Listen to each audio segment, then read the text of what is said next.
ଆସିଛି ସୁଯୋଗ ପ୍ରଭୁ ନାହାନ୍ତି ତ ତୁମ ପରେ କ୍ଷୁଧ ଖ୍ରୀଷ୍ଟଙ୍କୁ କର ହେ ତ୍ୱରିତେ ସାକ୍ଷାତ ଶେଷ ବିଚାରର ଦିନ ଯେ ନିକଟ ବିବେଚ।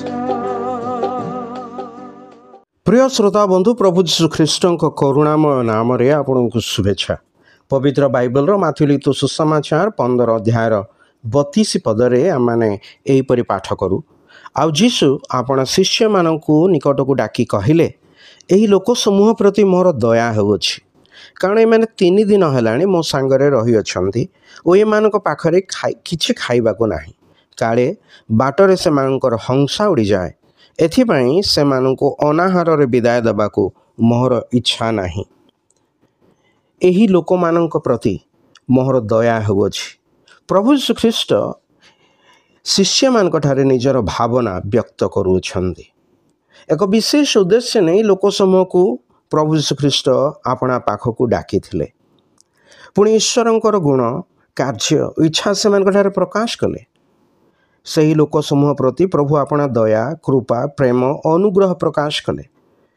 यही जगत सही लोक समूह सदृश जो माने दया कृपा प्रेम अनुग्रह निमंते क्षुदित। यही जगत पाप हेतु ईश्वर प्रेम गुण कार्य और इच्छा जाने ना। पापर वेतन तो मृत्यु, अर्थात ईश्वर सदाकाल पृथक रहिबा और नरकरे पड़िबा। मनुष्य को ये दंडरू रक्षा करने निमंते प्रभु जीशु ख्रीष्ट क्रूसरे बलिकृत हेले आउ तृतीय दिन में मृत मानक मध्यरु उत्थित हेले।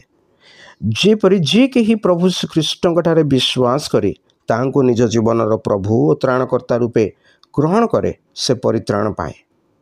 आपण मध्य जेपरि तदनुरूप करिवे ईश्वरंकर दया प्राप्त हेबे। आपणक निमंते ईश्वरंक ठारे आमर प्रार्थना।